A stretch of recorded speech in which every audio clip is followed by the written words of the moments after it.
In my estimation, Tetris just might be the greatest video game of all time. There are few flaws to speak of in the act of rotating and dropping tetrominoes onto a playfield, clearing lines, making room for the next set of pieces is equal parts satisfying and hypnotic, making for some of the most fun I've had playing a video game. Philips advertised their CDI version as being legendary, but is it? Let's take a look. The core mechanics of CDI Tetris are all in place. The 7 different tetrominoes are all here, making for every possible combination of 4 square blocks. I also like how the pieces are made up of individual square blocks rather than merging them into solid shapes. For some reason, I find having the individual segments being visible a more logical experience, and appreciate how Philips didn't try to modernize it. However, beyond this, Philips did tinker with a few things that some fans might not be able to overlook. First, you can only rotate your piece in one direction, rather than both clockwise and counterclockwise. I do know some high-level Tetris players use only one rotation direction, but for the mass majority of players, this may be a pretty big obstacle to overcome. Additionally, you cannot have your piece accelerate downwards, only drop, which is again, curious. The next oddity is the playfield. I'm not sure if it is actually smaller compared to other versions or if it is just an optical illusion, but it is something you'll notice right away.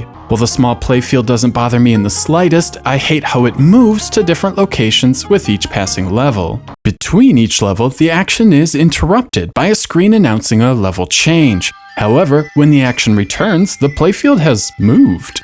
This can be quite jarring, especially on the higher levels when things move quickly. The few moments it takes to readjust to the playfield really suck you out of the experience, which is not what you want in a puzzle game. Still, it is something you do get used to, and there is some logic behind the board moving. The backgrounds are actually really great. I would have never combined FMV and Tetris myself, but the tranquil backgrounds look nice without distracting you from meticulously placing your tetrominoes. Because the focal point of each background is different, the playfield is adjusted to compensate. Also tranquil is the music. Now, I'm not an expert on 80s new age music, and maybe I'm not using the right genre here, but the gentle beats and rhythms combined with the animated backgrounds are somehow relaxing. This feeling of relaxation is probably the best reason to play Tetris on the CDI. The music and visuals combine to create a unique Tetris experience. Rather than feeling stress and panic when things go wrong, I somehow found it easier to concentrate on fixing the mess I created.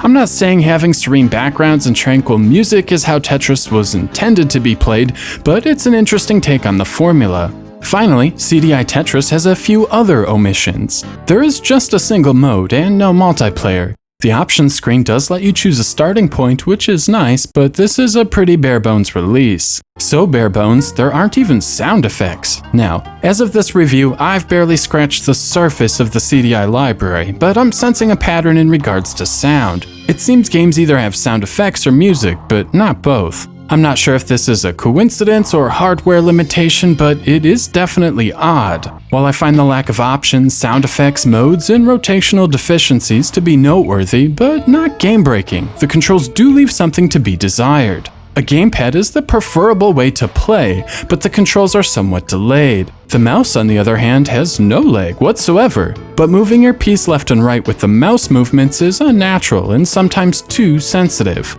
My piece would frequently shift at the last moment due to some micro movement of my hand. I often found myself lifting the mouse completely to make damn sure my tetromino wouldn't make a last-minute shift before falling into place. Over time, using the mouse did become natural, but once you get to the faster levels, it is a bit too imprecise for my tastes. So, is this legendary as noted on the cover?